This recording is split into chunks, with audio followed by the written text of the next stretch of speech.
오늘 저희가 17장부터 시작한다고 아마 문자를 받으셨을 거고요. 오늘 사사기는 끝나고 룻기까지 제가 끝내려고 합니다. 그런 마음을 가지고 있고요. 여러분 룻기 나가기 전에 오늘 이제 사사기를 끝낼 텐데요. 여러분 사사기 읽으면서 내가 정말 잘 알았던 내용도 있지만 내가 진짜 몰랐던 내용도 있고, 오늘 또 이렇게 중간에 갑자기 오신 분들은 그죠? 또 더 막막하실 수도 있는데 오늘 그래도 그냥 한번 따라 가보죠. 여러분 16장까지가 누구의 이야기가 나왔죠? 삼손입니다. 삼손. 네.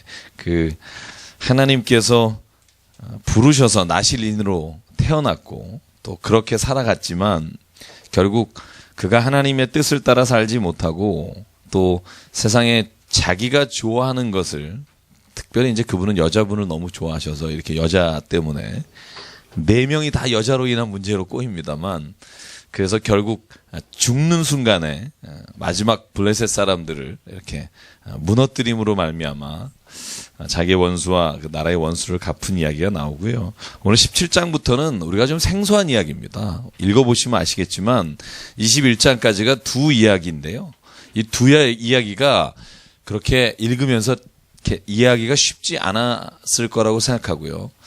물론 이제 3번 정도 저하고 하시는 분들은 아마 이해가 하셨을 거라고 생각합니다만, 여기에 나오는 사람이 누구죠? 17장, 18장. 미가라는 사람입니다. 미가라는 사람. 제가 이렇게 물어보면 얼마나 단순하겠습니까? 좋은 사람일까요? 나쁜 사람일까요? 뒤에 말하는 걸로 합시다. 저도 이 김진삼 목사님 닮아서 이제 좋은 사람일까요? 나쁜 사람일까요? 네. 나쁜 사람이겠죠. 엄마 돈을 훔쳐서, 시작이 그렇잖아요. 엄마 돈을 1100세켈. 원어에 보면 세켈이라고 되어 있습니다. 여기는 은 1100이라고 써 있는데 이 은 1100세켈을 어머니 돈에서 훔쳤습니다. 그렇게 이 말씀이 시작하는 걸 보면 이 미가라는 사람에 대해서 칭찬하려고 하는 건 아닐 겁니다. 분명히 제가 볼 때는 이 미가라는 사람을 통해서 우리가 깨닫고 교훈을 받으라고 주신 말씀일 겁니다. 제가 참고로 말하죠. 17부터 21장까지요. 우리가 본받아야 될 사람은 한 명도 안 나옵니다. 이런 성경 참 쉽지 않습니다. 근데 17장부터 21장까지 단 한 명도 제가 여러분이나 제가 이 앞쪽으로 오시면 될 것 같아요. 뒤에도 괜찮습니다. 네. 한 명도 이렇게 본받으라고 이 말씀이 나온 게 아니라 제가 볼 땐 이 말씀을 가지고 경각심을 가지라 하고 말씀을 주셨다고 생각하고요. 여러분이 제가 이제 문제는 꾸준히 나오시는 분보다 교대로 나오시는 분이 많기 때문에 제가 얘기를 할 때 여러분이 잘 이해해서 연결해서 들으면 좋겠고요. 자, 17, 18장에는 미가라는 사람이 나오고 19장부터 21장까지는 어떤 사람이 대표적으로 나오죠? 여러분 성경을 다 읽어오셨잖아요. 왜 이래요? 안 읽은 사람처럼. 그죠? 레위 사람의 첩, 그리고 그 첩 사건으로 인해 이스라엘 온 지파와 베냐민 지파와 전쟁을 하는 장면. 그래서 이 장면은요, 하나님께서 이렇게 하라고 말씀하셨거나 하나님께서 이것을 인도하셨다고 성경에 나오지 않습니다. 혹시 성경을 필요하시면 여기 가운데 있는 성경을 들으셔도 좋을 것 같아요. 우리 정유정 집사님. 네. 제가 이 성경 말씀, 오늘 사사기를 읽으면서 깨달은 게 있어요. 성경에는 우리가 신앙의 모범으로 따라가야 될 사람도 있지만 성경에는 절대로 이런 사람은 따라하지 말라고 주신 말씀도 있구나. 우리 가운데도 분명히 따라가야 될 사람도 있지만 여긴 다 그런 사람인 줄 믿습니다만 성경을 그래서 잘 읽어야 합니다. 제가 볼 때 어떤 분들은 성경에서 하나님께서 따라가지 마야 할 표본으로 주신 사람을 따라가는 사람도 있습니다. 왜냐하면 성경을 그것만 읽으면 그 내용이 어떤 건지 상관없이 기도하니까 응답받았다, 이렇게 생각하고 오해할 수 있는 여지가 굉장히 많다는 걸 제가 오늘 말씀 가운데 깨닫고요. 그래서 성경을요, 제가 늘 말씀드리지만 읽을 때 다 읽으십시오. 중간중간을 이렇게 빼읽지 마십시오. 그래서 저는 설교를 할 때 본문 하나가 있으면 앞뒤로 한 10장 정도는 읽습니다. 그래야 제가 말씀을 이렇게 픽업할 때 실수하지 않을 확률이 큽니다. 여러분, 목사도요, 그 본문만 가지고 막 집중하다 보면 이 앞뒤의 내용을 잘 제가 미리 파악 못하고 말씀을 증거할 때가 있다는 걸 제가 발견하고, 여러분도 마찬가지로 꼭 그렇게 읽으시길 바라고요. 오늘 여기에 나온 이야기들 대표적으로 한마디로 사사기의 21장 맨 마지막 절에 요약을 해놨어요. 한번 21절 봅시다. 21장 맨 마지막 절. 자, 25절입니다. 27장부터 21장까지는 여러분 이 마음으로 읽어야 합니다. 자, 어떤 내용인지 한번 볼게요. 자, 읽죠. 시작. 그때 이스라엘이 왕이 없으므로 사람이 자기의 소견에 옳은 대로 행하였더라. 여러분, 이 본문이 17장부터 21장까지 다 연결되는 겁니다. 그냥 자기가 옳다고 생각하는 대로 사는 겁니다. 왜? 왕도 없을 뿐만 아니라 사사기 시절에는 하나님의 말씀도 흔하지 않았기 때문에 자기네들 옳다고 생각하는 대로 하다 보면 이런 일이 일어난다. 저는 그 대표적인 예로 17장부터 21장이 있다고 생각하고요. 자, 오늘 17장과 18장을 먼저 들어가겠습니다. 17장과 18장 쉽지 않습니다만 이 미가라는 사람이, 자, 이제 저랑 한번 눈을 마주치면서 성경 다 읽어오셨죠? 네. 본문을 보내드리니까 읽어오셨을 줄 알고, 엄마 돈을 1100세켈 은을 훔쳤습니다. 그런데 엄마가 그 돈 없어진 걸 알고 한탄하다가 하나님께 기도했습니다. 울면서 기도하는 걸 보고 이 겁이 난 아들이 엄마에게 그 돈을 돌려드렸습니다. 그리고 엄마가 아마 저주의 기도를 하지 않았었나. 이 돈 훔쳐간 사람이 해주십시오. 그러니까 이 엄마가 돈을 돌려받고는 아들에게 200세켈을 줍니다. 근데 은 200세켈을 주면서 오늘 성경을 보면 이 200세켈로 뭘 만들죠? 자기 집을 위한 신상을 만듭니다.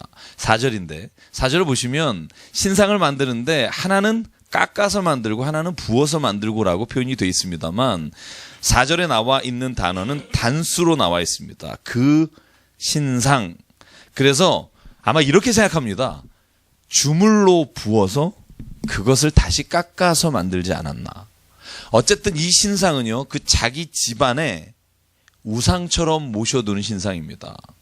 그리고 또 하나를 만들죠. 뭘 만들죠? 실제로는 두 개입니다만 에봇과 드라빔을 만듭니다. 여러분, 드라빔은 어디서 본 기억이 있죠? 창세기, 그죠? 라헬이 라반의 집, 아버지의 집에서 도망 나올 때 드라빔을 숨기고 나오잖아요. 그죠? 뭐 이제 그 정도는 우리가 알죠? 그죠? 네. 드라빔을 숨기고 나왔다는 게 뭐냐면 그 집안에 지키는 우상을 가지고 나왔다는 겁니다. 여기에도 똑같이 드라빔을 만드는데 이 에봇은 굉장히 애매하죠. 그죠? 에봇이 뭐죠? 제사장이 입는 마지막의 옷입니다. 여기에 12개의 돌이, 보석이 박혀서 이스라엘의 지파의 이름이 쓰여 있고 이 안에 파란 옷을 입은 다음에, 그죠? 그 위에 에봇을 입습니다. 근데 에봇을 왜 이 집안에 뒀을까 하는 겁니다. 물론 뒤에 소년 레위 사람이 그 집안의 제사장으로 사용하게 되는데 그것보다 더 근본적인 이유가 이 사사기에 한 군데 나옵니다. 여러분 기억나십니까? 누가 죽기 전에 백성들이 준 돈으로 이 에봇을 만들죠? 아마 제 기억으로는 지난주였던 것 같은데 누구였을까요? 어떡하지? 어떡하지? 누구죠? 기드온. 오, 야, 역시 외부에서 오신 분이 열심히, 그죠? 기드온. 여러분, 기드온이 마지막에 너무나 그 이스라엘 백성에게 고마워서 그 백성들이 자기들이 다 모아서, 그죠? 돈을 주니까 이것을 에봇을 만들었죠. 그런데 성경 구절에 이렇게 써 있습니다. 한번 찾아볼까요? 에봇을 어떻게 했다고 써 있나 한번 봅시다. 17장 10절에 나오는 말씀을 보면, 자, 기드온 나오는 본문이 어디죠? 네, 8장 27절 찾아보죠. 자, 그것 때문에 이 집안이 어떻게 됐더라? 같이 읽을게요. 사사기 시작.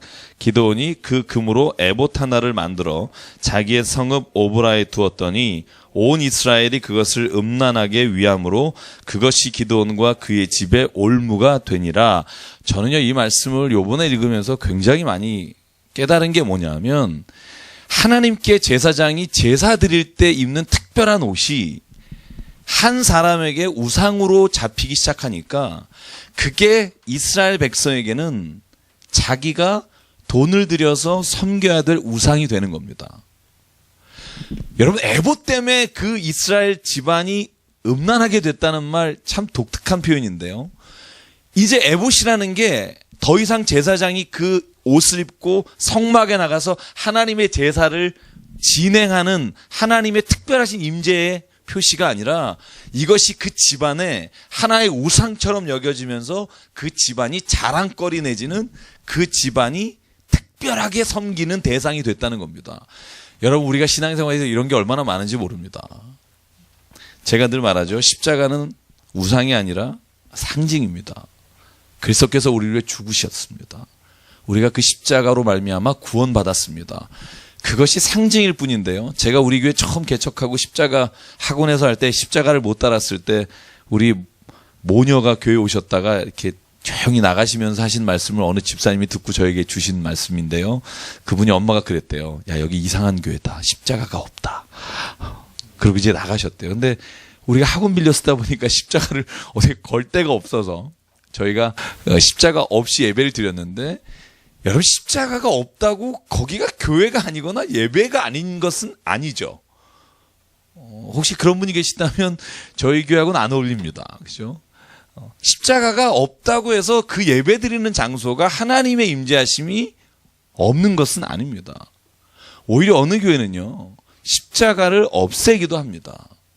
왜냐하면 십자가는 우리가 그것을 통해서 구원과 하나님을 바라봐야 하는데, 그 멋있는 십자가가 또 하나의 우상이 되면 그것은 하나님이 원하시는 십자가가 아니라는 겁니다. 교회는, 교회 건물이 자랑스러워서는 저는 물론 자부심은 가져도 되지만 여러분, 그게 우리의 자랑이 돼서 안 됩니다. 우리가 교회의 자랑은 그 안에 있는 성도들이 하나님 안에서 자랑이 돼야 되는 줄 믿습니다. 여러분, 우리가 자랑이 돼야지. 교회가 아무리 멋있으면 뭐합니까? 그 교회를 바라보는 사람이 교회를 향해서 욕을 하면 그 교회는 오히려 부패의 상징이 될 수 있다는 겁니다. 제가 이런 말은 참 위험한 말입니다만, 바티칸에 가면 참 멋있는 성당 많잖아요. 그걸 보면서 존경을 표하는 사람도 많지요. 근데 저는 별로 그런 생각보다는, 저는 세워진 것으로 인해 우리가 우상을 삼는 순간 그 아무리 멋있는 것도 하나님의 뜻에서 벗어날 수 있다는 두려움을 가져야 합니다. 제가 늘 말하지만 목사도 우상이 되면 안 됩니다. 제가 여러분에게 늘 말씀드린 이유는 우리가 그런 유혹을 당할 때가, 물론 여러분들은 전혀 안 당하는 것 같아서 전혀 안 당해야 됩니다. 제가 예전에 한번 기억하십니까? 제가 2년 전에 제가 읽은 아티클 중에 그 신학 박사 하신 분이 쓴 논문이 하나 있는데 제목이 이겁니다. 목사는 개다. 아니, 박사 받은 사람이 왜 이런 걸 썼나? 근데 굉장히 논리적이에요. 예수께서는 교회 머리 되시고 우리는 지체잖아요. 그죠? 목사도 지체입니다. 맞죠? 그죠? 예수께서 목자 되시고 우리는 양입니다. 그렇죠? 목사도 양이잖아요. 그죠? 근데 양이라고 보기에는 또 교회에서 이렇게 하는 걸 보면 아니다. 그래서 그분의 생각은 뭐냐 하면, 예수가 목자 되시고 교우분들이 양이라면 목사는 양을 쫓아다니는 개다. 이 글입니다. 그래서 개가 하는 일은 뭐냐면, 첫째, 양이 따라가는 길로 가면 짖어야 된다. 끊임없이 짖는 게 목사다. 그리고 두 번째, 양이 목자에게 가면 개는 임무를 마치는 것이다. 저는 그게 굉장히 저한테는 개인적으로 참 목회하면서 이런 목회를 해야겠다는 생각을 갖게 한 글이었어요. 목사는 끊임없이 외치는 사람입니다. 여러분들에게 주님을 소개하려고. 여러분들이 따라가야 될 대상도 아니고요. 저는 그런 존재도 못 되고요.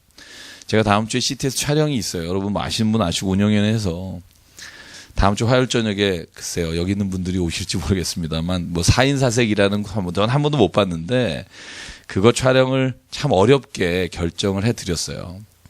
근데 제가 그것 때문에 일주일 동안 기도하고 그 답을 못 드린 이유는 딱 하나입니다. 제가 진짜 여기서 말씀드리는데 저는 정말 유명한 목사가 되고 싶은 생각은 정말 없습니다. 왜냐하면 그건 제가 나이 40을 넘기기 전에 하나님께서 버리게 하셨습니다. 제가 버린 게 아니고 하나님이 꺾으셨습니다. 그 이후로 별로 그런데 크게 생각해 본 적이 없습니다. 앞으로도 그렇게 기도해 주시길 바라고요. 다만 저는 제 꿈이 있다면 저와 함께 지금 예배드리는 한 교적 200명, 저는 그분들이 저에게는 하나님이 맡겨주신 내가 지져야 될 분이라고 믿습니다. 그 이상의 것은 제 몫이 아니라고 생각하고요. 저는 우리가 인생을 살아가면서 또 신앙생활하면서 이런 우상 같은 것들을 안 만들었으면 참 좋겠습니다. 오직 하나님만 보십시오. 그리고 예수님을 만나셨다면 그것이 가장 목사가 해야 할 귀한 일이라고 믿습니다. 여기 이 이야기는요 우리에게 상징하는 게 굉장히 많습니다. 왜냐하면요 여러분 17장에 나오는 레위 사람이 소년이고요 19장에 나오는 레위 사람은 첩을 얻은 사람입니다. 둘 다 베들레헴과 관련이 돼 있고요 에브라임 산지와 관련이 돼 있는데 중요한 건 뭐냐면 이 둘 다 레위가 타락했다는 겁니다. 레위 지파가 여러분 이 소년의 경우는요 한 집안의 제사장이 되달라는 말에 성경에 뭐라고 되어 있는 줄 아시죠? 그가 기뻐하며 이 일을 따라갑니다. 여러분 레위 지파는 원래 어떻게 거해야 됩니까? 여러분 우리가 여호수아 할 때 배웠잖아요. 12개 지파의 각 성읍을 그죠? 4개씩 주어지고 그 중에 6개는 도피성에 레위 지파는 그곳을 지키며 각 지파 안에서 하나님께 드리는 예배를 관장하는 겁니다. 그런데 레위 지파가 돌아다니면서 한 집안에 돈을 받고 여기 1년에 은 10세켈을 받았다고 되어 있습니다. 그러니까 이 200세켈로 신상 만든 건 어마어마한 돈입니다. 그걸 좋아하는 겁니다. 19장에 나오는 레위는 어떻습니까? 첩을 얻었는데 그 첩이 다시 자기 고향 베들레헴으로 돌아가니까 그 사람을 데리러 갔다가 오는 길에 기브아에 들려서 여러분 첩을 내주고 그리고 12조각을 내서 이스라엘 지파에게 나눠줍니다. 여러분 이건 잘했다고 쓴 게 아닙니다. 레위 지파가 타락하니까 여러분 그 성에 있는 이 이스라엘 백성이 사는 이 지역에 있는 모든 사람들이 자기 소견대로 사는 겁니다. 저는 그래서 이 자리에 나와서 우리가 말씀을 나누시는 분이 저는 하나님 앞에 더 가까이 갔으면 좋겠습니다. 말씀을 읽는 분이 더 하나님의 생각에 가까이 갔으면 참 좋겠습니다. 그러려면 어떻게 해야 되나? 저는 늘 생각합니다. 하나님 앞에 서 있는 시간이 많아야 합니다. 사람 앞에 이렇게 보이는 시간보다 하나님하고 개인적으로 기도하고 얘기 나누고 하나님의 뜻을 묻는 시간, 여러분에게 그런 시간이 저에게도 그렇고 꼭 필요합니다. 그러지 않은 사람에게 일어난 일을 좀 더 볼까요? 여러분, 이 미가라는 사람이요. 자, 5절에 보면 신당이 있으므로 에봇과 드라빔을 만들고 한 아들을 세워 그의 제사장으로 삼았더라. 그리고는요 7절부터 유다 가족에 속한 유다 베들레헴에 한 청년이 있으니 그는 레위인으로서 거기서 거류하더라. 자 10절 같이 읽을게요. 시작. 미가가 그에게 이르되 내가 나와 함께 거주하며 나를 위하여 아버지와 제사장이 되라. 내가 해마다 은열과 유복 한 벌과 먹을 것을 주리라 하므로 그 레위인이 들어갔더라. 그 다음까지 있죠. 그 레위인이 그 사람과 함께 거주하기를 만족하게 생각했으니 이는 그 청년이 미가의 아들 중 하나같이 됨이라. 만족해야 합니다. 그러니까 13절에 아주 결정적으로 이 미가의 집이 왜 이 사람을 제사장으로 썼는지가 나옵니다. 같이 읽을게요. 이에 미가가 이르되 레위인이 내 제사장이 되었으니 이제 여호와께서 내게 복 주실 줄을 아노라. 이제 이런 거죠. 우리 집엔 신상도 있고 에봇도 있고 드라빔도 있고 레위 지파 중에 제사장이 있으니까 이제 끝. 하나님은 우리 집을 축복할 거다. 착각입니다. 여러분 진짜 잘못된 게 뭐냐면 이 레위는요 제사장이 될 자격이 없는 사람이에요. 뒤에 보면 이름이 나와요. 그죠? 요나단이라고 나오죠. 여러분 다 읽으셨잖아요. 모세의 그죠? 계보를 이은 이 게르솜의 지파입니다. 여러분, 제사장이 될 수 있는 건 누구의 자식만 되죠? 아론이죠. 아론. 그죠? 게르솜은요, 원래 레위 지파 중에 성막을 관장하는 자지 제사장이 될 수 없는데 그냥 미가가 시키는 겁니다. 너 레위냐? 제사장 해라. 시작부터 잘못됐고요. 과정도 잘못됐고요. 그 과정을 통해서 자기 집에 든든한 레위 제사장이 있으니까 이제 우리 집은 축복받았다라고 생각하지만 여러분 어떻게 돼요? 나중에 18장에 가면 싹쓸이 당하죠. 단지파 사람들한테. 다 뺏깁니다. 에봇 뺏기고 드라빔 뺏기고 심지어 레위 소년까지 뺏기잖아요. 그 레위 소년이 어디로 제사장이 가요? 단지파의 제사장으로 이제 영전하십니다. 여러분, 미가가 축복을 받았습니까? 아니에요. 제사장도 있고 신상도 있고 에봇도 있고 다 갖췄으나 거기에 뭐가 없어요? 하나님의 살아계심이 없는 거예요. 그죠? 하나님이 그와 함께 하는 것에 대한 기대가 없는 거예요. 여러분, 그건 우리가 늘 생각해야 합니다. 여러분, 우리는 종교 생활을 위해 부르심을 받은 게 아니라 하나님께서 우리를 자녀 삼아 주시고 이 땅에서 우리를 생명 가운데 부르신 것을 믿음으로 말미암아 우리가 이 땅에 살아가는 겁니다. 우리가 얼마나 더 예배를 멋지게 드리나 예배 드릴 때 어떤 것들이 중요한가 하는 것을 배우는 것이 아니라 살아계신 하나님이 우리 안에 계시는 것이 우리가 임재하심이 느껴질 때 그때 그것이 진짜 예배라는 거죠. 아무리 갖춰질 게 다 갖춰졌다고 예배가 아닙니다. 그 안에 우리가 하나님을 기대하는 마음과 구원에 대한 감격과 하나님의 임재하심이 없다면 그건 예배가 아니라는 거죠. 결국은요, 미가 어떻게 되나 볼까요? 18장입니다. 자, 이제 완벽하게 갖췄으나 18장 1절 같이 읽을게요. 시작. 그때 이스라엘 왕이 없었고 단지파는 그때 거주할 기업의 땅을 구하는 중이었으니 이는 그들이 이스라엘 지파 중에서 그때까지 기업을 분배받지 못하였음이라. 자, 이 말을 우리가 잘 이해합니다. 여러분, 단지파가 땅을 못 받았나요? 여러분, 여호수아가 1장부터 12장까지가 가나안 땅 정복이고 13장에서 24장까지가 땅을 분배하는 거잖아요. 단지파가요, 19장에 보면 아주 너무나 많은 땅을 분배받습니다. 여호수아 19장을 나중에 읽어보세요. 다시. 자, 거기에 보면 여기 지역이 나오는데요. 나중에 뒤에 나오는데 에브라임과 단지파가 붙어 있습니다. 그런데 성경이 이렇게 써 있어요. 자, 한번 같이 찾아볼까요? 자, 1장 34절에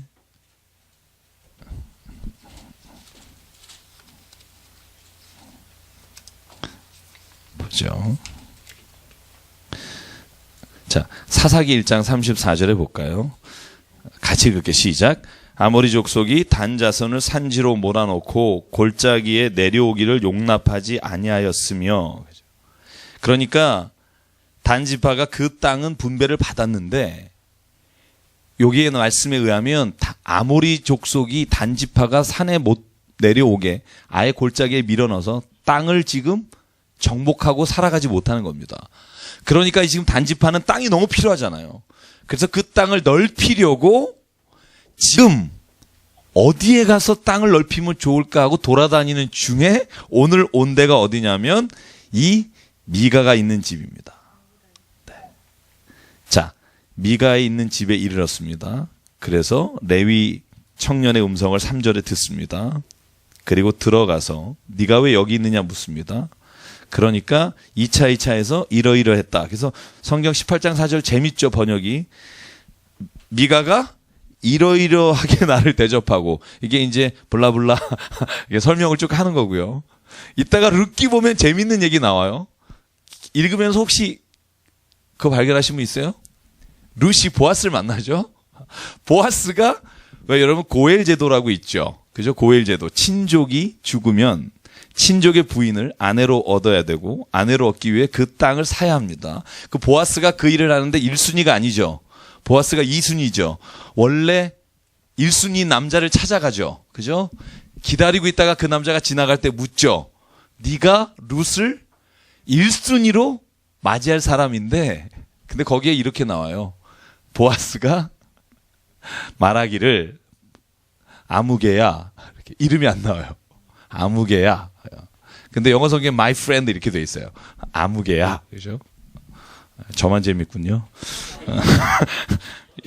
여기는 이러이러하게. 그죠? 아무개야. 죄송합니다. 별걸 다. 쭉 설명했어요. 그래요. 이제 쭉 설명했어. 그리고 나서 단 지파 사람들이 레위 지파 사람이 있는 걸 알고 자기들을 축복해 달라고 해요. 그리고는 5명이 라이스라는 곳으로 정탐꾼을 보냅니다. 자, 보십시오. 여러분 라이스라는 지역이 어디냐면 여호수아 18장에 보면 47절인가에 나와요. 근데 이게 단어가 라이스가 아니고 레셈이라고 나옵니다. 같은 지역입니다. 그래서 여호수아 18장에 뭐라고 나오냐면 단 지파가 땅을 확장하는데 레셈까지 확장했더라라는 말이 나와요. 근데 그게 여기는 지금 라이스라고 돼 있고요. 이 두 개가 같은 지명으로 봅니다. 그래서 어쨌든 단 지파가 지금 확장하려고 5명의 정탐꾼을 보내서 지나가다가 레위가 있는 곳에 와서 그들을 치러 올라가는데 우리를 축복해달라 그래서 이 아이가 축복해 줍니다. 그리고 나서 600명, 18장 11절, 600명이 이제 다 올라와서 이제 라이스를 침공하려고 가는 겁니다. 자, 이해가 되시죠? 그죠? 단 사람 600명이 이제 라이스를 점령하러 갑니다. 가다가 여기를 다시 또 들립니다. 들려서 보시죠. 자, 18장 14절. 라이스 땅을 정탐하러 갔던 5명이 600명을 데리고 미가의 집에 들어가서 자, 16절 보시죠. 600명은 무기를 들고 문 앞에 서 있고 그리고 정탐 갔던 5명이 들어가서 신상과 같이 있죠.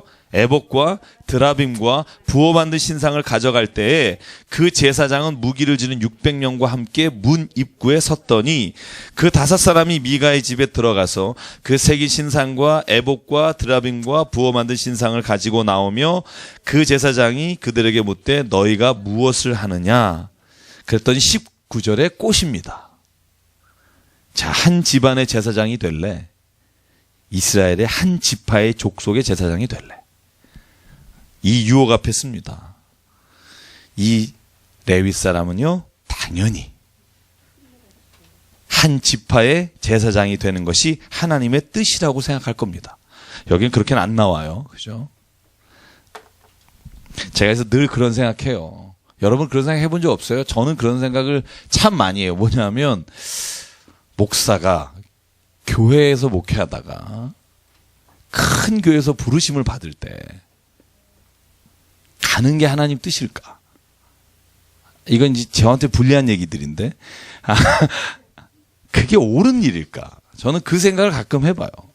여러분 이 레위 지파 사람도 한 집안의 제사장이 되는 것보다 한 지파의 제사장이 되는 게 맞겠죠. 근데 물론 자격도 안 되고 이때는 레위 지파나 제사장 자체가 어느 족속에서도 자기 마음대로 그것을 조정하거나 바꿀 수 있는 지경에 이르렀다는 걸 우리가 너무나 잘 알고요.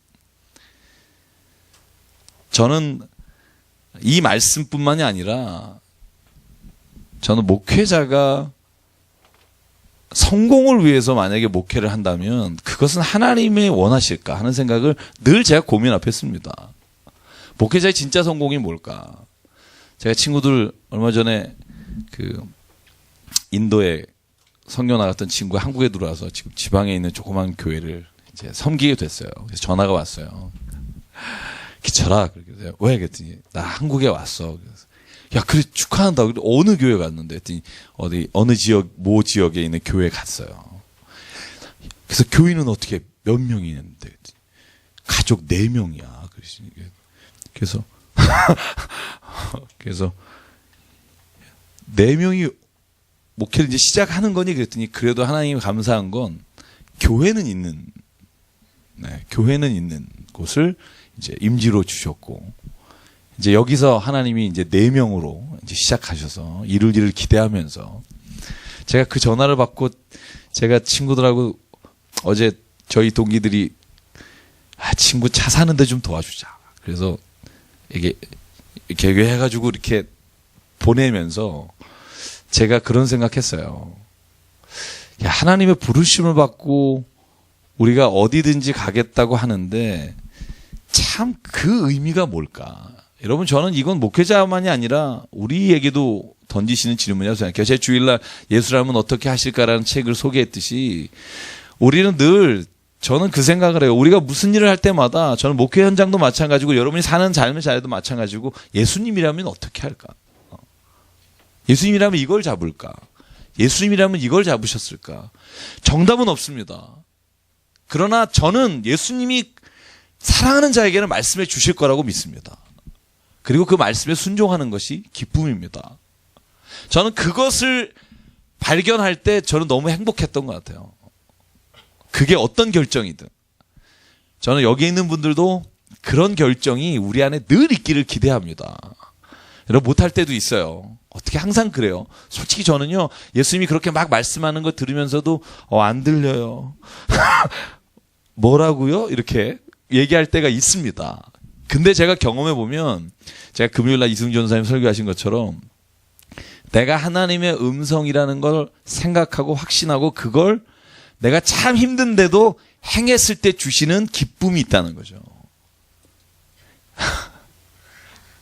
그래서 해본 사람이 안다는 거죠. 그러니까 순종해본 사람이 압니다. 그게 얼마나 기쁜지.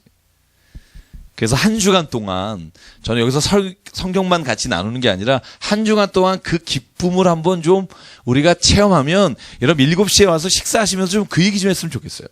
한 주간 동안 나에게 이런 일이 있었습니다. 여러분, 그 간증이 있는 게 교회잖아요. 저는 오늘 여기에서요, 이 레위 청년이 뭐 소년이라고 나오지만 덥석 여기에 그렇지 한 지파를 하는 게 맞죠 하고 이렇게 따라가는 장면 보면서 저는 이건 옳지 않은 것 같다는 생각을 해요. 그렇다면 오늘날 우리가 살아가는데도 이 장면과 같이 보이는 일이 있을 거라는 거죠. 자, 봅시다. 그래서 단 자손이 다 가지고 싹쓸이해서 나갈 때, 그때 여러분 30절에 이름이 나와요. 이 사람이 누군지 같이 읽어볼게요. 시작. 단 자손이 자기들을 위하여 그 새긴 신상을 세웠고 모세의 손자요 게르솜의 아들인 요나단과 그의 자손은 단지파 제사장이 되어 그 땅 백성이 사로잡히는 날까지 이르렀더라. 그래서 이분이에요. 아까 그분 이분이시고. 근데 여러분 측정해 보십시오. 모세의 손자 게르솜의 아들 요나단이면 사사기 시대가 250년 정도 되죠. 그죠? 이 시기에 삼손 이후에는 너무나 갭이 커요. 그래서 이 17장부터 나오는 사건은 삼손 이후가 아니라 사사기 초기에 나온 이야기일 것으로 추정합니다. 그래서 대략 운니엘 정도가 아닐까라고 학자들이 말하지만 전혀 확신할 수는 없고요. 어쨌든 이 요나단이라고 하는 이 레위 지파 사람이 이 단 지파를 그가 사로잡히는 날까지, 백성이 사로잡힌 날까지 했다고 기록되어 있고요. 오늘 18장이 끝납니다. 저는 그래서 17장, 18장을 통해서는요, 이 부정적인 모델을 통해서 우리는 긍정적인 생각을 더 찾아내는 그런 모델로 나오고요. 오늘 19장부터 21장까지도 이런 부정적인 모델입니다. 제가 이건 좀 끔찍한 얘기라 좀 우리가 좀 빨리 넘어갈게요. 빨리 들으셔야 돼요. 19장은 자, 누가 나오냐 하면 한 사람이 나옵니다. 어디 갔어 볼펜. 에브라임 산지에 거하는 레위 사람이 유대 베들레헴 여인을 첩으로 맞았습니다. 그런데 그 여인이 행음하여 남편을 떠났다. 근데 원어를 보면 그에게 대항하여 행음하였다라는 말로 번역될 수 있고요. 이 말은 레위 지파 사람이 잘못함으로 인해 이 여인이 이렇게 됐다고 해석하는 쪽이 맞다고 성경학자들이 봅니다. 그러니까 레위 지파 사람이 첩에게 행한 행위 때문에 이 여인이 자기의 집으로 돌아가는 겁니다. 그런데 굳이 그 여인을 또 데리러 가요. 가서 닷새를 유합니다. 제가 그 중간은 좀 생각하면서 갈게요. 닷새를 유합니다. 그런데 그 장인어른이 계속 유하라고 하지만 거기를 떠납니다. 떠나서 처음 도착한 곳이 어디냐 하면 여러분 어디시요? 예루살렘입니다. 10절에 보면 여부스 맞은편에 이르렀으니 여부스는 곧 예루살렘이라. 그 땅에 이르렀는데 성읍에 들어가서 유숙하려고 하는데 그곳에 들어가지 않고 기브아로 갑니다. 이 기브아 13절에 나오는 기브아나 라마 중에 한 곳에 가자라고 말할 때 14절 기브아에 이르러 해가 집니다. 그래서 기브아의 땅으로 들어가고요. 아무도 자기를 유스카라고 들어오라는 사람이 없습니다. 그런데 노인 한 분이 이 레위 지파 사람과 첩과 그리고 종을 자기의 집에 유스카라고 불렀습니다. 여러분 이것과 아주 비슷한 장면이 창세기에 나오죠. 누구죠? 여러분 그럴 때 이 노인의 집에 남자들이 와서 내가 그 사람을 좀 데리고 자야겠다라고 끈질기게 요청하죠.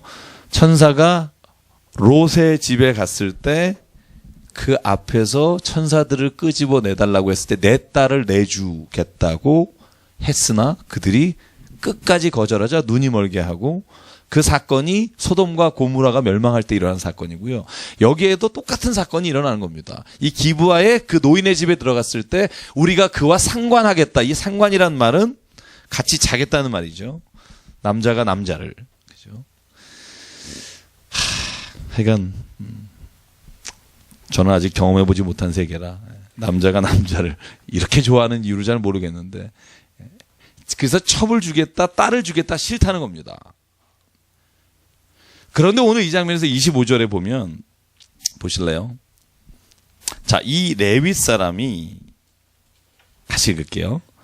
무리가 듣지 아니므로 그 사람이 자기 첩을 붙잡아 그들에게 밖으로 끌어내매 그들이 그 여자와 관계하고 밤새도록 그 여자를 능욕하다가 새벽 미명에 놓은지라. 여러분 저는 이 레위 지파 사람이 참 비겁한 것 같아요. 모르겠어요. 성경을 읽으면서 이렇게 생각해도 되는지 모르겠습니다만 지가 나가서 맞아 죽어도 나가야지. 자기의 아내를 이렇게 내보낸다는 건 제가 늘 아까 시작할 때 말했죠. 이건 우리에게 이런 긍정적 모델이 아니라니까요. 여러분 그리고 나서 더 이 사람이 황당한 건 그 여인이 죽은 걸 알고 나서 그 여인을 12조각을 내서 지파에게 보내요. 여러분 성경에 이런 이야기 나온 적이 없어요. 성경에 이렇게 하나님이 하라고 말씀한 적도 없고. 여러분 딱 한 번 사무엘상 11장에 보면 사울이 전쟁에 앞서서 이스라엘 백성들에게 너희도 우리와 함께 하라 했을 때 소를 조각을 내서 보낸 적은 있어도 사람을 이렇게 보내는 건 이건 원래 해서는 안 될 일을 레위 사람이 하는 거예요. 그러니까 어떻게 돼요? 여러분 이 사람 하나의 악한 행위로 말미암아 12지파가 전쟁을 해서 베냐민 2만 5천 명 중에 2만 6천 명 중에 2만 5천 명이 죽어요. 그리고 이스라엘 지파 사람들도요. 2만 6천 명, 8천 명 이렇게 몇 명이요? 3만 4천 명이죠. 이 죽음의 전쟁이 이 한 사람의 행악함으로 인해 일어나는 겁니다. 저는 그래서 이 장면 보면 생각해요. 우리가 하나님 안에서 살아가면서 이런 행악하는 사람을 볼 때 어떻게 해야 될까? 저는 우리 역으로 그런 생각을 좀 해봤습니다. 이 사람이 그렇게 보냄으로 인해 이스라엘 사람들이 흥분해요. 오늘 19장 뒤에 20장에 보면 20장 초반에 보면 이 사람이 이스라엘 사람에게 말하는 건 자기의 잘못한 건 다 빼고 다 이스라엘 그 베냐민 지파의 기브아 사람들이 잘못한 것만 얘기를 합니다. 그러니까 이스라엘 사람들이 흥분하고 사람들 다 모으니까 40만이 모여서 베냐민 지파를 죽이러 가는 겁니다. 베냐민 지파 사람들도 또 악해요. 왜? 그 행악한 자를 잡아서 내달라 그러는데 그 사람을 안 내주고 싸우려면 싸워라. 그리고 왼손잡이 700명 칼 쓰는 사람과 2만 6천 명이 전쟁을 시작합니다. 그때 이스라엘 사람들이 하나님께 물어봐요. 참 정말 이거 보면서 저는요 내 모습을 봐요. 내가 잘못해놓고도 꼭 하나님께 그래요. 하나님 이제는 어떻게 해야 됩니까? 지가 여기까지는 다 해놓고 결정 다 해놓고 잘못 다 해놓고 요때 물어봐. 하나님 지금부터는 책임을 지셔야 되지 않겠습니까? 하나님이 여기 재밌어요. 그렇게 묻는 이 이스라엘 사람들에게 뭐라고 말하는 줄 아세요? 봅시다. 자, 제가 넘어가서 볼게요. 자, 기도하는 장면이 있습니다. 하나님 앞에 17절부터 보죠. 자, 칼을 빼는 자가 베냐민은 이스라엘은 40만 명이고요. 자, 18절에 하나님께 묻습니다. 같이 읽을게요. 시작. 이스라엘 자손이 일어나 베델에 올라가서 하나님께 여쭈어 이르되 우리 중에 누가 먼저 올라가서 베냐민 자손과 싸우리이까 하니 여호와께서 말씀하시되 유다가 먼저 갈지니라 하시니라. 하나님 응답하셨죠. 여러분 성경 읽으셨잖아요. 그죠? 하나님이 응답하신 거죠. 저는 그렇게 생각하지 않아요. 하나님이 말씀하셨다고 돼 있지만 이건 응답이 아닙니다. 왜? 올라가다 26,000명 죽어요. 그러니까 울고불고 난리가 나요. 하나님 올라가라고 해놓고 왜 죽이십니까? 여러분 그게 21절입니다. 22,000명이군요. 땅에 떨어져 죽습니다. 그러니까 23절 보시죠. 같이 읽게요. 시작. 이스라엘 자손이 올라가 여호와 앞에서 저물도록 울며 여호와께 여쭈어 이르되 내가 다시 나아가서 내 형제 베냐민 자손과 싸우리이까 하니 여호와께서 말씀하실 때 올라가서 치라 하시니라. 또 응답하셨죠. 응답하셨다고 생각하죠. 그래서 또 올라가요. 진열을 다 넣고. 그랬더니 몇 명 죽어요? 25절 8,000명이 또 죽어요. 그러니까 26절에 이제는 통곡하며 하나님께 물어봐요. 자, 26절 다시 한번 읽을게요. 시작. 이에 온 이스라엘 자손 모든 백성이 올라가 베델에 이르러 울며 거기서 여호와 앞에 앉아서 그날이 저물도록 금식하고 번제와 화목제를 여호와 앞에 드리고 이스라엘 자손이 여호와께 물으니라. 그때에는 하나님의 언약궤가 거기 있고. 참. 그러니까 하나님이 그냥 올라가라. 너네가 이길 거다. 저는 이 장면에서 하나님이 어떤 결정을 내리셨을까 하는 생각을 합니다. 여러분 보세요. 이제 저를 보시죠. 이제 성경 지금 막 읽으려고 해도 눈만 아프고요. 잘 안 들어와요. 자, 하나님이 예를 들어서 보세요. 이 사람도 지금 이스라엘 쪽도 베냐민 쪽도 잘한 쪽이 없어요. 둘이 자기네 편이 돼달래요. 하나님이 누구 편 돼주실 것 같아요? 전 집사님 누구 편 되실 것 같아요? 센 편. 정답. 지금 저는 그런 꼴이라고 생각해요. 베냐민도 이스라엘도, 그러니까 베냐민을 제외한 다른 이스라엘 사람도 다 하나님 앞에 악한 마음과 악한 행위를 가지고 자기의 뜻을 구합니다. 심지어 여러분 21장을 보면 이스라엘 지파 사람들은요, 이 전쟁에서 베냐민을 우리가 싹쓸이하면 베냐민한테 우리 자녀들, 여자를 절대 주지 않는다. 결혼 안 시킨다. 이걸 자기네가 전쟁의 확약으로 걸어요. 그것 때문에 또 나중에 후회해요. 어떡하냐? 저거 600명 남았는데 여러분 26,000명 중에 600명 남아요. 산에서 4달 동안 숨어 있어요. 그러니까 이제 고민하는 거예요. 아휴, 이렇게 얘기는 해놨는데 쟤네들을 만약에 여인을 안 주면, 왜냐하면 여인도 다 죽여요. 여인을 안 주면 어떻게 베냐민 지파가 없어지는 거 아니야? 하나님께 이렇게 기도해요. 하나님 왜 한 지파를 우리 중에서 없애려 하십니까? 하나님이 없애려 하신 적이 없어요. 그 질문을 던지니까 하나님이 아무 대답도 안 해요. 그러니까 이 사람들이 어떻게 할까 하다가 자기네들이 머리를 짜내서 처음에 20장이 시작할 때 베냐민과 전투하려고 다 보냈을 때 전투할 때 올라오지 않은 사람이 누구냐? 그 애들을 다 죽여버려라. 그게 길르앗 야베스라는 곳입니다. 길르앗 야베스 사람들이 올라오지 않습니다. 그러니까 길르앗 야베스 사람을 다 죽이고 남자를 죽이고 그 여인들 중에 400명을 취해서 큰 지파가 아닙니다. 그 취해서 그들을 베냐민 지파의 남자들에게 보냅니다. 그랬는데 4달 만에 남자들이 내려왔는데 600명이야. 숫자가 안 맞아요. 그러니까 21장에 또 고민합니다. 그러니까 이런 거예요. 자기네가 감정적으로나 죄로 인해 지은 죄를 해결하는데 또 죄를 짓는 겁니다. 여러분 이게 죄의 악순환이잖아요. 우리가 한번 하나님 앞에 잘못했습니다 하면 되는데 잘못했습니다 하고 엎드리지를 못하니까 또 그걸 가리기 위해서 다른 죄를 짓는 거예요. 그래서 어떤 죄를 져요? 절기께가 되면 실로에 나와 춤추는 여자들이 있는데 베냐민에게 가르쳐줘요. 정말 웃긴 장면이에요. 여러분 이 성경을 우리가 자세히 안 읽어서 그렇지 이런 거예요. 이스라엘 사람들이 베냐민가, 야 베냐민, 야 있잖아, 실로에 가면 여자들이 춤추는데 데려가. 그리고는 와서 뭐라고 말하냐면, 자 이제 우리는 약속한 대로 지켰다. 우리가 자녀를 주지 않았지, 그지? 안 줬어. 딸을 베냐민 사람이 훔쳐갔어. 해결이 됐지? 그리고는 베냐민 지파에게 결혼할 여인들을 이스라엘 족속이 주는 겁니다. 그리고 오늘 21장 마지막 절에 이렇게 말합니다. 각자 자기가 옳다고 여기는 소견대로 살았다. 저는 여기서 사사기에서 깨닫는 게 있어요. 뭐냐 하면 여러분 사람이 지혜롭잖아요. 자, 여기는 저를 좀 보시면 좋겠어요. 사람은 지혜롭잖아요. 똑똑하잖아요. 합리적이잖아요. 교양이 있잖아요. 인간이 정말 그렇잖아요. 얼마나 합리적이에요. 논리적이고. 그런데 그런 사람들이 모인 세상이 선하고 아름답고 행복한가? 절대 아니거든요. 왜 그럴까? 여러분 사람은요 정말 논리적으로 죄 지을 수 있어요. 논리적으로 사람 죽일 수 있어요. 정말 무서운 건요 똑똑한 거예요. 여러분 사기치는 사람 중에요 정말 뛰어난 사기꾼은요 공부 많이 하신 분들이에요. 죄송합니다. 이게 많이 하신 분 혹시 계시면 저는 좀 안 그래서 왜 그러냐면요 모르는 사람은 크게 사기를 못 쳐요. 아는 사람은 법사위로 막가 그죠? 다 사기칩니다.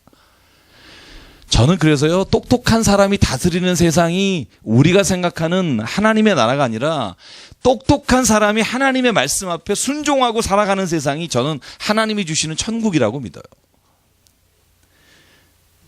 저는 제가 똑똑하다고 생각하지는 않지만 제 자신이 늘 생활하면서 보면 어쩌면 나에게 그렇게 좋은 대로 해석을 하는지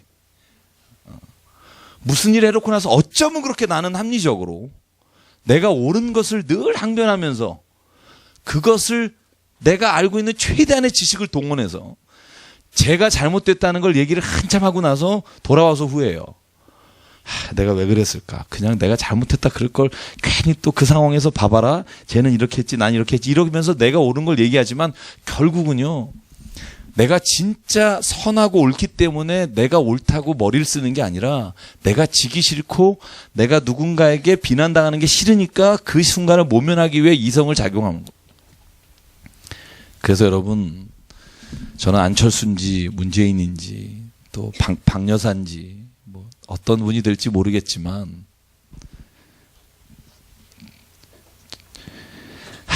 참 걱정이 됩니다. 누가 되실지 모르겠지만 저는 사람이 좀 믿음 앞에 순수했으면 좋겠습니다. 제 자신에게 늘 하는 말입니다. 믿음 앞에 순수하자. 믿음 앞에 너무 머리 쓰지 말자. 저는 오늘 이 사사기 21장을 읽으면서 제가 깨닫는 것 중에 하나가 그겁니다. 여러분 자기 소견대로 이스라엘 지파도 베냐민도 자기네가 정한 법대로 하려고 막 맞추다 보니까 여러분 겉틀에 맞추다 보니까 또 다른 죄를 져요. 길앗 야베스를 다 죽입니다. 여러분 길앗 야베스에 대해서 여러분 아시는 부분이 있어요. 길앗 야베스가 어떤 사람들이에요? 나중에 사무엘상을 읽어보면 사울이 길앗 야베스가 여러분 다른 민족이 그 민족을 쳐들어갔을 때 사울이 그를 건져줍니다. 여러분 그래서 길앗 야베스는 사무엘상 31장 맨 마지막에 사울이 죽었고 사울의 시체를 아무도 데려가지 않을 때 길앗 야베스 사람들이 그와 요나단의 시체를 가져다가 묻어주는 사람이 길앗 야베스입니다. 그러니까 길앗 야베스 사람들은요 이 이스라엘이 다 전쟁하러 모이자라고 했을 때 안 간 이유가 이 사람들이 이스라엘에 반대해서가 아니라 어떤 면에서 보면 이 사람들이 순수했을 수 있다는 거예요. 전쟁을 하지 않기 위해서. 다 사울을 나쁘다고 말할 때 사울의 시체를 걷어서 자기를 구원해 준 게 고마워서 여러분 묻어준 게 길앗 야베스입니다. 저는 그러니까 누가 좋은 일을 했냐 나쁜 일을 했냐를 참 구분하기가 쉽지 않습니다. 저는 근데 길앗 야베스가 저는 오히려 선한 생각을 하고 있다 당한 게 아닐까라는 생각을 혼자 해봅니다. 여러분이 꼭 그 생각에 동의하라는 건 아닙니다. 그러니까 하나님이 드디어 사무엘상에 가면 이 백성들이 우리에게 왕을 달라고 막 요구할 때 그래 왕을 줄게 라고 사울을 왕으로 주는 겁니다. 왕을 주면 다 해결될 거라고 생각했어요. 왜? 자기 소견대로 하지 않고 이 왕이 딱 힘을 잡고 모든 12지파를 규합해서 하나로 나가면 될 거라고 생각했는데 왜 그것도 실패해요? 사울이 지 맘대로 하거든요.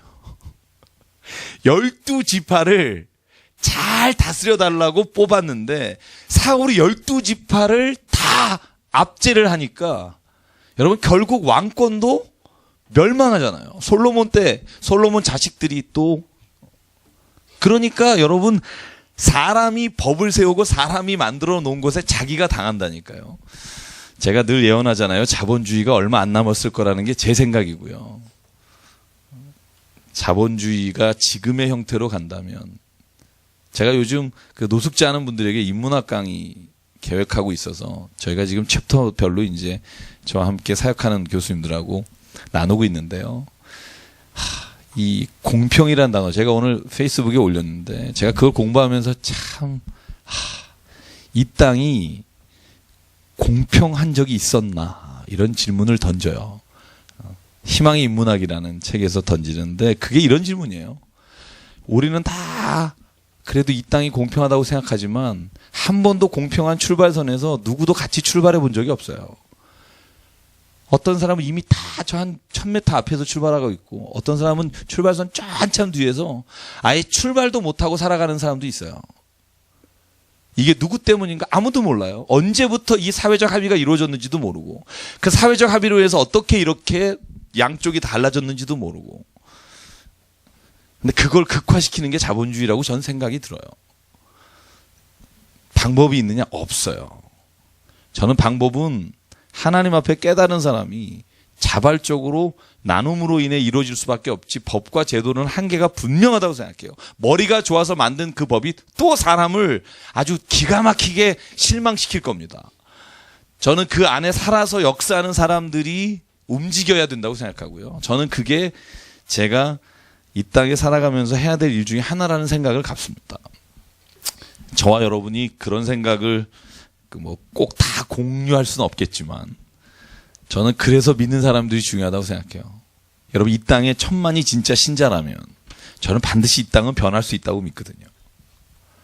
우리가 그렇게 믿음으로 살아갈 용기만 있다면 어느 정도 정말 할 수 있는 신용만 내면 저는요 거기가 하나님의 나라가 이루어질 거라고 믿거든요. 근데 우리가 그걸 못 하잖아요. 그래서 우리가 그렇게 했으면 참 좋겠습니다. 참 좋겠습니다. 그래서 여러분 오늘 21장까지 읽으시면서 마음 아픈 분들 있을 거예요. 아마 이런 게 성경에 왜 있냐. 진짜 왜 이런 내용이 있냐. 막 이렇게 종종 저한테 그런 질문하는 분이 있잖아요. 근데 저는 성경 이런 내용들은요. 우리로 하여금 하나님의 말씀 안에서 깨닫기를 원하시는 게 아닐까라는 생각을 하고요. 지금 저만 덥죠? 그죠? 저만 이렇게 더운 것 같아요. 그죠? 저만 덥죠.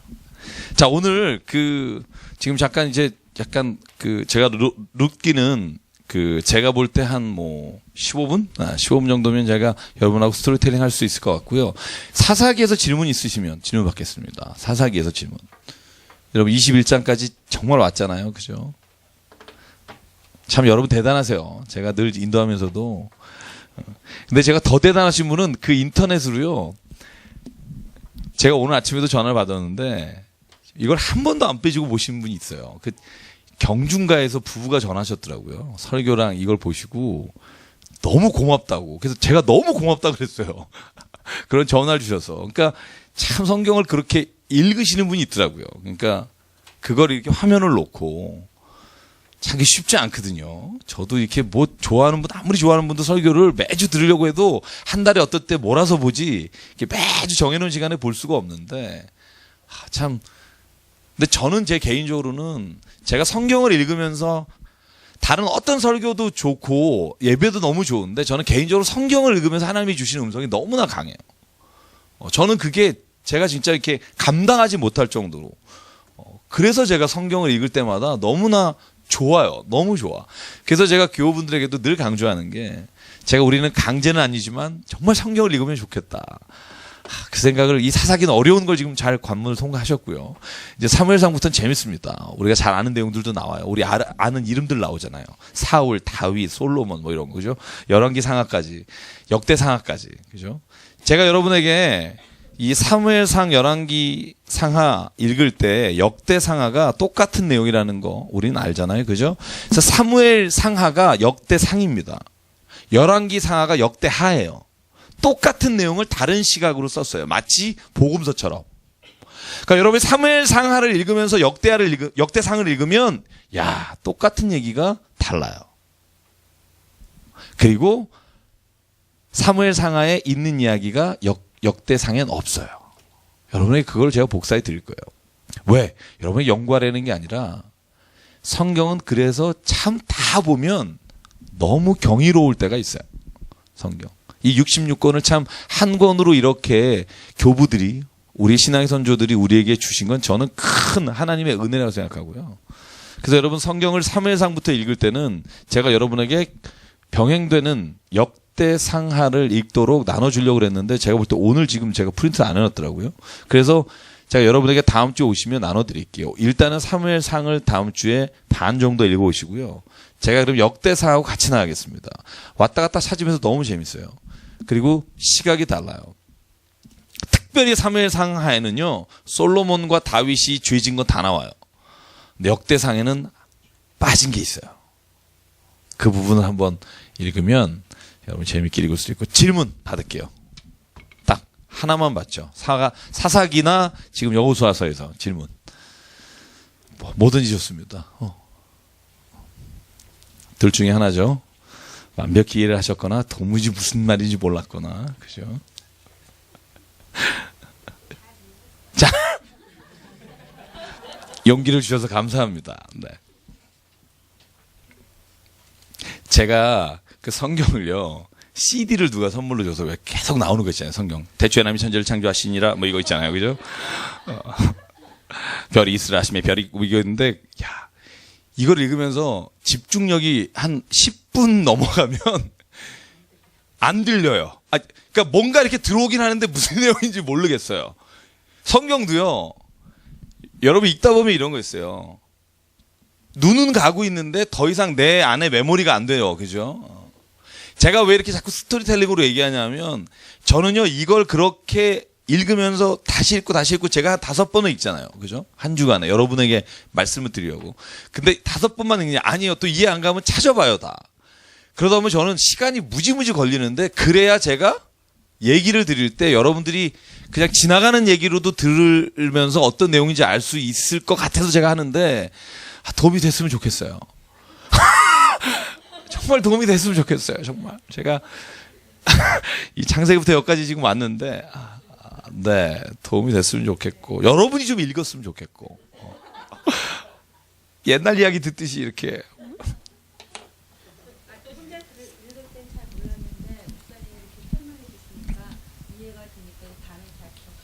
네, 그래도 이제 다음에 또 할 때는 또 그런 생각이 들 거예요. 이런 게 있었나? 제가 그래요. 제가 벌써 3번째잖아요. 제가 5번까지 하고 그때 하나님 앞에 제가 무엇을 해야 되는지 여쭙기로 제가 마음을 먹었기 때문에, 제가 3번째는 노트를 만들고 있고요. 4번째는 또 계획이 있고요. 5번째까지 계획이 있어요. 제가 성경을 이렇게 읽으면서. 그럼 제가 한 100번 정도 읽을 것 같아요.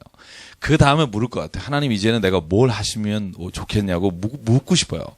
그래서 여러분, 비가 오나 눈이 오나 바람이 부나 그냥 쭉 가고 싶어요. 그냥 성경은 제가 볼 때 우리가 가장 세상의 어떤 다른 지식보다 더 우리가 우리 안에서 살아 역사하는 말씀이 되어야 한다고 생각하고요. 자, 질문이 없으면 사사기가 원래 쉽지 않습니다. 여러분 참 고마워요. 3시간 동안 3번 동안 이 사사기를 따라오셔서 그래도 여러분 이해가 될 수 있었다고 생각하고요. 자, 룻이라는 여인이 나옵니다. 여러분, 성경에요, 이 룻기는 정말 독특한 책입니다. 한 여자의 인생과 가정사가 나오는 성경은 이게 유일합니다. 에스더라고 하는 책이 에스더 여인에 관한 말이지만 민족을 구하는 얘기고요. 잔다르크 얘기고요. 이건 그냥 룻이 결혼한 얘기예요. 룻이 그냥 비구한 여인이었다가 부자하고 결혼하는 얘기인데, 마치 아가서를 왜 넣었을까 하는 것처럼 이 룻기에 대한 것도 우리가 읽을 때 참 독특하다 이런 생각이 들어야 되고요. 결론적으로 말하면 룻기는 들어가는 이유가 있습니다. 룻기 4장 마지막에 보면 이 룻과 보아스 사이에서 태어난 족보가 마태복음 1장의 예수님의 족보와 딱 연결돼요. 여러분, 제가 그 여호수아가 여리고성 점령할 때 그 정탐꾼을 재워준 여인이 라합이죠. 그죠? 라합과 결혼한 정탐꾼 중에 한 사람의 이름을 어떻게 아느냐? 마태복음 1장에도 나오고 오늘 룻기 4장에도 나와요. 살몬이라 그랬죠. 그죠? 이 둘이 결혼해서 난 게 누구죠? 보아스죠. 보아스가 누구랑 결혼하죠? 룻이랑 결혼하죠. 둘 사이에서 누가 나오죠? 오벳이 나오죠. 그리고 아들이 누구죠? 이세죠. 이세 다음에 3세가 아니라 다윗이죠. 그래서 다윗이 어떻게 나오게 됐는가에 관한 연대기이면서 동시에 룻이란 여인은요, 이스라엘 여인이 아닙니다. 이방 여인입니다. 여러분, 그 엘리멜렉이라고 하는 남자하고 나옴이라고 하는 두 사람이 베들레헴에 살다가 배고프기도 하고 모압이라는 땅으로 이주 가서 첫째 아들 말론과 둘째 아들 기련을 결혼을 시킵니다. 결혼시킨 여자 이름이 룻과 누구죠?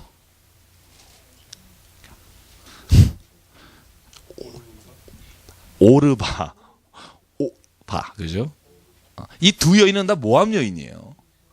제 질문, 룻은 말론과 결혼했을까요? 기련과 결혼했을까요? 어떻게 하세요? 뒤에 또 이름이 나와요. 룻이 말론과 결혼해서 말론의 땅을 보아스가 사요. 감사합니다. 성경 읽고 오신 분이. 근데 꼼꼼히 읽어야 돼요. 자, 그럼 보십시오. 룻이라는 여인은 모압 여인이에요. 그죠? 예수가 태어나신 유대인이 아닙니다. 그런데 모압 여인이 예수의 족보에 들어가고요. 그리고 이 룻으로부터 다윗이 나오는 계보와 예수께서 나오는 계보까지 이어지는, 그래서 이 룻기는요, 개인의 이야기이지만 이스라엘의 예수 그리스도가 탄생하시기까지의 계보를 이어주는, 이 위로 쭉 올라가면 라합과 살몬 위로 올라가면 오늘 룻기 4장의 족보가 시작하는 데가 어디냐면 베레스예요. 이 베레스라고 하는 사람이 누구냐? 이 아빠 엄마가 유다와 다말이에요. 누군지 아시죠? 그죠? 창세기 38장. 그죠? 이 다말은 며느리잖아요. 그죠? 며느리가 자기의 아들을 주지 않으니까 유다와 결혼해서 베레스를 낳고, 베레스에부터 이 살몬이 나와서 살몬이 라합과 결혼하고, 이 족보가 이어지는 게 예수 그리스도의 족보입니다. 그래서 여러분, 예수님의 족보는 이렇게 표현하는 게 맞아요. 참 기구한 여인이 많아요. 우리가 사라 같은 훌륭한 여인만 있는 게 아니라 여기 여자 이름이 5명 나오잖아요. 마리아까지. 마리아는 또 독생자 나셨잖아요. 그 얼마나 고생했겠어요. 인생 살아가면서. 그죠? 만약에 요셉이 남편이 커버해 주지 않았다면 그 여인은 돌로 맞아 죽을 수도 있는. 그래서 성경의 족보라는 건요, 저는 위대하신 막 이런 것을 보라고 하시는 게 아니라 하나님은 어떤 사람을 통해서도 당신의 역사를 이루어 가신다. 그게 이방인의 여인이든 정말 남편이 죽어서 정말 고통 가운데 남의 밭에 가서 이삭을 줍던 여인에게도 하나님은 당신의 계획과 섭리를 이끌어 가시는 데는 사람의 귀천과 구분이 없으시다. 저는 룻기를 읽으면서 그 말씀을 기억합니다. 저는 이 땅이 우리를 통해서도 그렇게 돼야 된다고 믿습니다. 그게 저희에게 하나님이 깨달음을 주시고 먼저 믿게 하신 이유라고 생각하고요. 자, 오늘 룻기를 끝냅니다. 자, 갑니다. 자, 우리 하나만 읽어볼게요. 자, 같이 읽어봅시다. 어디냐 하면 기구한 운명만 한번 읽어봅시다. 1장 3절부터 5절까지인데요. 짧습니다. 같이 읽을게요. 시작. 나오미의 남편 엘리메덱이 죽고 나오미와 그의 두 아들이 남았는데 그들은 모압 여자 중에서 그들의 아내를 맞이하였는데 하나의 이름은 오르바요, 하나의 이름은 룻이더라. 그들이 거기에 거주한 지 10년쯤에 말론과 기리온 두 사람이 다 죽고 그 여인은 두 아들과 남편의 뒤에 남았더라. 그죠? 정말 이걸 어떻게 가서 위로해야 될까요? 왜 이러는 걸까요? 이걸 어떻게 해야 되나? 여러분, 나오미가 그러니까, 이제부터는 저를 보시죠. 다 읽어오셨으니까. 나오미가 그러니까 이 며느리 둘에게 말합니다. 나는 이제 내 고향으로 갈란다. 남편 믿고 왔는데 아들 둘 다 죽었다. 나는 갈 테니 너희들은 남아라. 그러니까 어머님 아니 됩니다. 저는 갈 수가. 뭐 이럴 때 아니다. 너희들은 남아라. 네. 그리고 빠진 여자가 오르바예요. 감사합니다. 이러고 가고, 이 룻은 성경에 이렇게 나와요. 룻이 얼마나 그 나오미에게 나오미에게 얘가 요즘 피곤해서 그래요. 요즘 피곤해서. 네, 하나, 둘, 셋. 네. 가라고 말해도 룻이 절대로 안 가겠다는 확고한 의지를 보이니까 나오미가 포기합니다. 그리고는 베들레헴으로 돌아갑니다. 근데 베들레헴에 돌아갔을 때 성경이 이렇게 말해요. 사람들이 나오미가 왔네? 라고 친족들과 동네 사람들이 말할 때, 여러분 철야기도 나오신 분들과 2달 전에 설교한 본문이 마라의 쓴물 기억하십니까? 마라가 고통이란 뜻이고 거기에 불행이란 뜻이고, 그래서 모세가 마라의 쓴물이라고 하는 사건 얘기 드릴 때 여기에 그 본문이 나온다고 1장 20절에 말씀드렸어요. 여기에 나를 나오미라고 부르지 마라. 왜냐하면 나오미란 뜻이 뭐예요? 기쁨이란 뜻인데 나는 더 이상 나오미가 아니다. 남편 죽고 두 아들 죽었는데 왜 내가 나오미냐? 나를 마라라고 부르라. 이 마라가 거기에 나오는 마라와 똑같은 단어입니다. 나를 고통이라고 불러라. 여러분, 그 정도로 지금 이 나오미에게는 이 베들레헴으로 돌아간 게 비극의 종말이고요. 더 이상 희망이 없을 것 같은. 여러분, 그때 룻이 한 일이 뭐냐 하면 밭에 나가서 이삭을 주워다가 자기 시어머니와 연명하는 겁니다. 여러분, 출애굽기에 보면 너희가 밭을 갈 때 혹은 이삭을 타작할 때 땅에 뿌리거나 흘린 것을 줍지 마라. 그리고 정확히 말하면 이삭이 하나나 2개까지 너희가 베이지 않은 게 있으면 그냥 두어라. 3개부터는 혹시 너희가 이삭을 줍다가 3개 이상 베우지 않은 게 있으면 주인한테 말해야 돼요. 안 뱉다. 그러나 2개까지는 네가 가져가도 된다. 이렇게 여러분, 율법이 그런 거잖아요.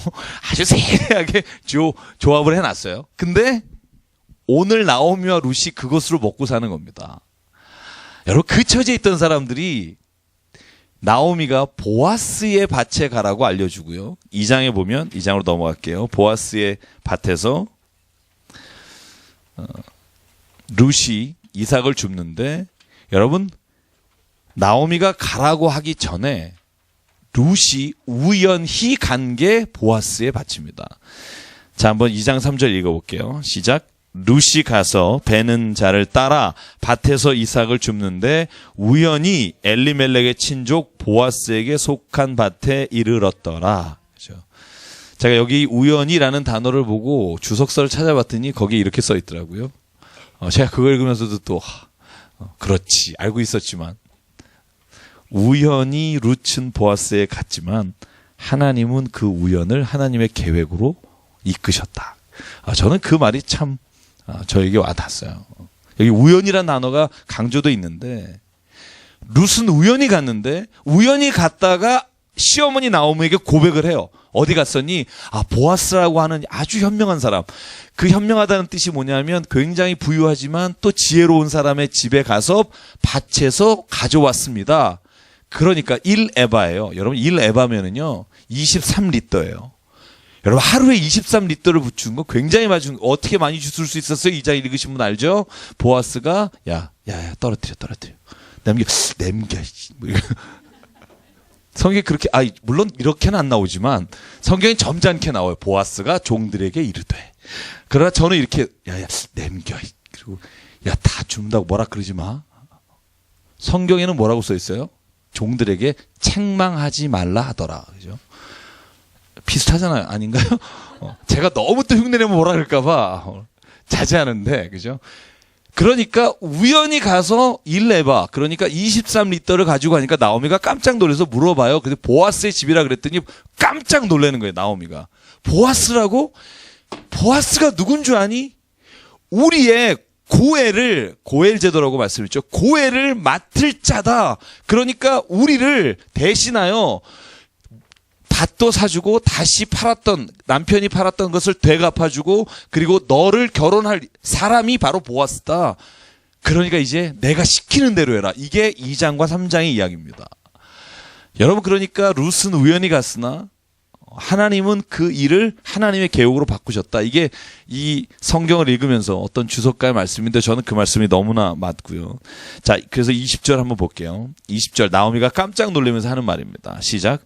나오미가 자기 며느리에게 이르되 그가 여호와로부터 복 받기를 원하노라. 그가 살아있는 자와 죽은 자에게 은혜 베푸기를 그치지 아니하도다 하고 나오미가 또 그에게 이르되 그 사람은 우리와 가까우니 우리 기업을 물을 자 중에 하나이니라 하니라.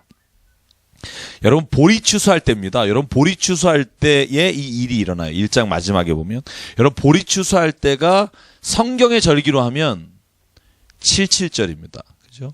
그리고 그걸 우리가 오순절이라고도 하고 또한 맥추절이라고 하죠. 그죠? 초실절, 맥추절, 오순절. 그죠?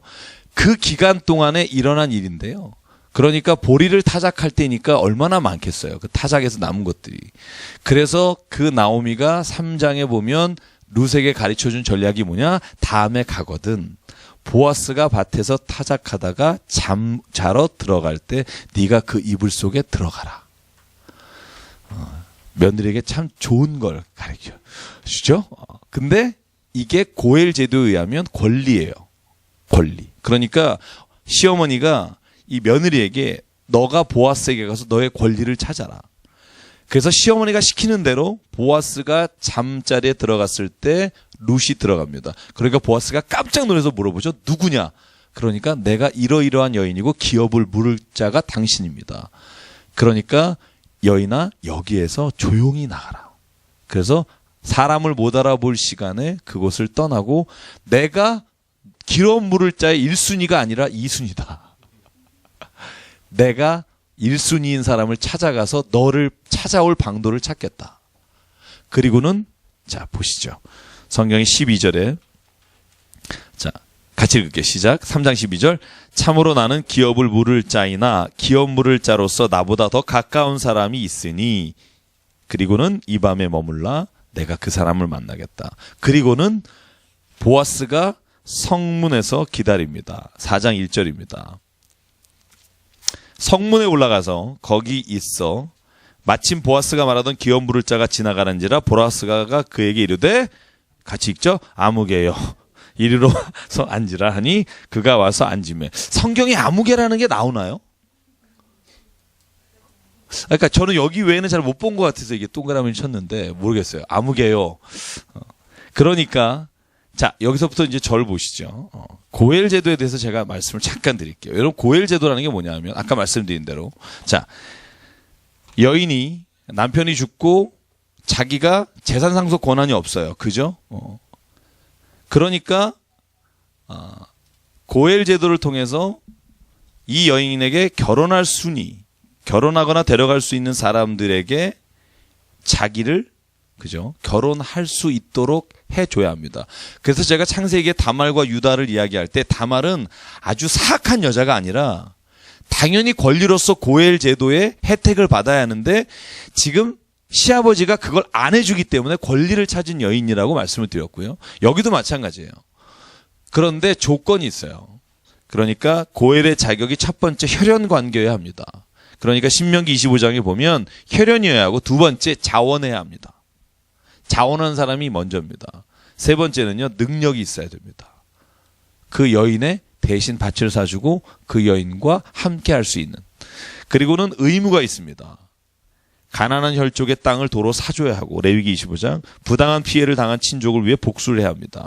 그리고 친족의 미망인과 결혼해야 하고 죄값이 있다면 대신 받아야 합니다. 참.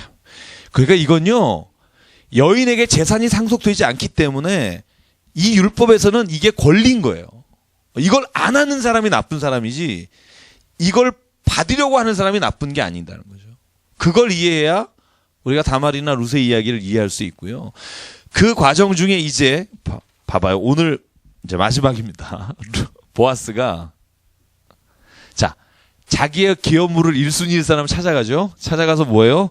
첫 번째 장로 10명을 데려갑니다. 심판관이에요. 증인서 줄 사람. 그리고는 묻습니다. 아무개에게 네가 이 여인 그러니까 룻이란 여인의 땅을 대신 사줄 수 있느냐. 그리고 그 여인과 결혼할 수 있느냐. 그랬더니 이 아무개가 말합니다. 나는 전혀 거기에 관심이 없다. 그랬더니 그러면 네가 증인들 앞에서 증인의 확실한 표징을 보여라. 그래서 표징을 보이는 게 뭐예요? 신을 벗어. 그죠? 자, 4장 8절에 보면 그의 신을 벗는지라. 이게 내가 그 일에 대해서 확실하게 증거로 삼는 거다 하고 신을 벗는 겁니다. 그러면 장로 10명이 네가 신을 벗었구나. 그죠? 여러분 신의 발을 털어라. 이건 신약에 나오죠. 그죠? 신 왜 발을 털죠? 마태복음 10장 너희가 복음을 전하러 가서 그 집에 평안을 빌었는데 그 집에서 평안을 받아들이지 않으면 신의 흙을 털어라. 왜? 그것은 너의 책임이 아니라 너의 책임은 다했으나 그 집이 이제 하나님의 그 뜻을 받아들이지 않았다는 거다. 그래서 참 이스라엘 사람들이 신하고 관련이 많이 돼요. 모세가 하나님이 모세 불렀을 때 신을 벗어라. 네가 있는 곳은 거룩한 곳이다. 그죠? 그래서 이 신이라는 게 이 여기에서도 표징이 됩니다. 그러니까 보아스가 그때 기쁜 마음으로 누구에게 갑니까? 룻에게 갑니다. 내가 너의 기업을 부르겠다. 그리고 땅을 사주고 자, 그래서 4장 10절에 나옵니다. 룻이 누구랑 결혼했었는지 같이 읽어볼까요? 시작. 또 말론의 아내 요압 여인 룻을 사사 나의 아내로 맞이하고 그 죽은 자의 기업을 그의 이름으로 세워 그의 이름이 그 형제 중과 그 곧 성문에서 끊어지지 아니하게 하매 너희가 오늘 증인이 되었느니라 하고 두 사람이 이제 결혼을 하겠죠. 그래서 결혼 여기 했다는 딴따다 얘기는 없습니다만 그래서 낳은 자녀가 오벳이다. 그죠? 이렇게 성경에 나옵니다. 자, 여기가 룻기입니다. 이제 룻기를 한 10분 만에 이야기를 나누는데 이해가 가시죠? 룻이란 여인. 그죠? 이해가 가셨으리라고 생각하고요.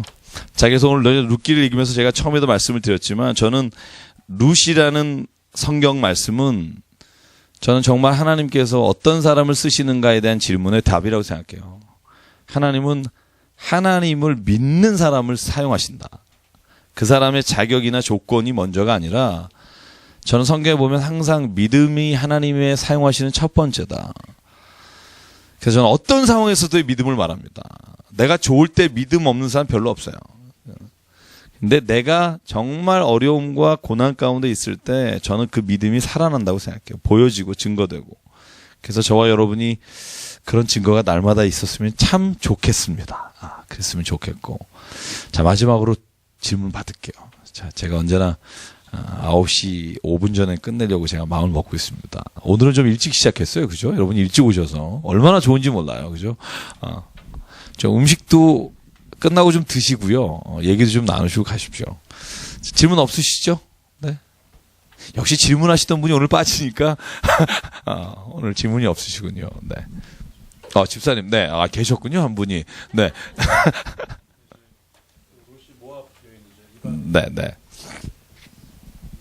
이스라엘 백성이 가나안을 점령했을 때 하나님께서 이스라엘 백성이 어떤 이방 민족하고 혼인을 하거나 이런 거를 금지인 걸로 알고 있는데 그 당시에는 그렇게 이방 민족하고 혼인해서 이방 신을 섬기는 것을 우려했기 때문에 금지를 하셨다가 또 이렇게 또 모압 여인을 통해서 이방 민족하고 계보를 읽게 한 게 조금 그런 조금 다른 것 같아요.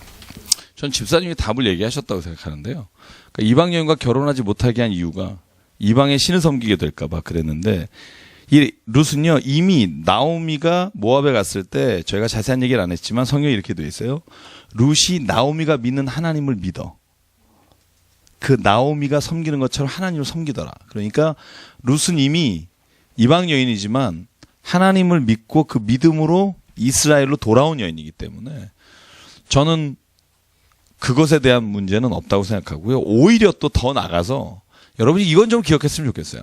하나님은 이방 사람을 죄인으로 보기 때문에 결혼하지 말라고 그러신 게 아니라는 거죠. 죄인이 아니라 이방 사람과 결혼함으로 말미암아 너희가 우상을 숭배하고 다른 민족의 신을 따라감으로 인해 하나님을 버릴까 봐 하는 것이죠. 그래서 제가 어제도 강북에 가서 특강할 때 그런 얘기를 했는데요. 그러니까 우리가 하나님은 이방 선교의 문을 여신 게 사도행전 10장이라고 생각할 때가 있어요. 고넬료에게 베드로가 세례를 주고 성령, 그래서 이방인에게도 복음의 문을 여셨다. 그래서 바울의 세계 선교가 이방인에게 뻗쳤다고 생각하지만 성경 자세히 보시면요. 구약에도요. 하나님은 이방인에게 구원의 일을 시작하신 게 한두 개가 아닙니다. 너무나 많습니다. 그죠? 대표적인 게 제가 어제 요나서 얘기했죠. 요나서는요. 하나님은 이방인들이 너무나 죄가 관영해서 그들을 멸망시켜야 되는데 제발 회개하고 돌아오라고 요나를 보냅니다. 근데 요나가 싫은 거죠. 왜? 나의 적국에 가서 복음을 전해? 하나님을 믿으라고 회개하라 그래? 그러면 저것들이 회개할 거 아니야. 그럼 하나님이 용서해 줄 거 아니야. 난 그 꼴은 못 본다. 그리고 다시스로 간 거예요. 다시스가 유럽이잖아요. 요빠에서 배를 타고 떠나는데 그러니까 보세요. 하나님은 얼마나 니느웨를 회개하기를 기대하셨으면 요나가 그 정도 되면 그냥 하나님 아이고 자식 찔기다 이러고 말하면 되잖아요. 그 요나를 제비뽑기에서 풍랑 가운데 바다에 들어가게 해서 물속에서 3일 동안 있게 하면서 회개하게 하시고 다시 니느웨로 보내요. 그리고는 니느웨에서 요나가 복음을 전하니까 온 니느웨 사람들이 회개하며 하나님 앞에 돌아오니까 하나님이 그들을 벌하시는 것을 안 하시잖아요. 그러니까 요나가 짜증나게 왜 벌을 안 하시나 뭐 이런 마음으로 여러분 그 앉아있는 걸로 끝나요. 그래서 이 요나는 굉장히 끝이 나중에 우리가 하겠지만 아주 애매합니다. 이게 요나가 순종한 걸까? 뭐 이렇게 퀘스천 하는 사람도 있어요. 왜냐하면 니느웨가 회개하고 벌 안 받는 걸 보고 기분이 그렇게 좋은 건 아닌 것 같은 분위기로 끝나요. 그죠? 그 박동쿨 밑에서. 그래서 우리가 보면 하나님은 이방인을 구원하시고 선교하시는 계획이 저는 원래 구원사 속에 있었다고 저는 생각해요. 네. 이방 민족을 다 쫓아갔을 때좀그 이방 민족 중에도 이제 로빠 같은 여인이 있는데 그들을 무조건 다 이렇게 쫓아내고 다 죽이게 하고 하는 게 좀 지나치지 않았다. 그런 좀 극단적이었던 것 같고 그런 가운데서 이방 여인 중에 로빠 같은 그러니까 그러니까 여호수아의 그러니까 주석 중에 이런 게 있어요. 뭐냐면 가나안에 있는 모든 이방인과 결혼하지 말라고 말하신 게 아니라 7족속 이름이 나와요. 그죠? 이건 이제 또 하나의 해석하는 부분인데 7족속과 혼인하지 말라라고 해석하는 학자들이 있어요. 왜냐하면 그 7족속은 여러분 여부스라든가 그 7족속이 나오잖아요. 그죠? 그 7족속은 하나님께서 가나안 땅에서 그 가나안의 이방신에게 사로잡혀 있는 사람들이라 그랬고 그 목록에 모압은 안 들어가요. 또 네. 나중에 7족속 블레셋이라든가 7족속을 찾아보시면 그래서 요건 근데 100% 그렇다라고 성경에 제가 늘 말하죠. 성경에 100% 나와 있는 게 아니면 그걸 참고해서 우리가 이해할 수 있는 게 돕기 위해서 제가 그 해석을 말씀을 드리고요. 잠깐 기도하겠습니다. 오늘 이 사사기도 마치고 룻기도 마쳤는데 다음 주에 사무엘상을 하겠습니다.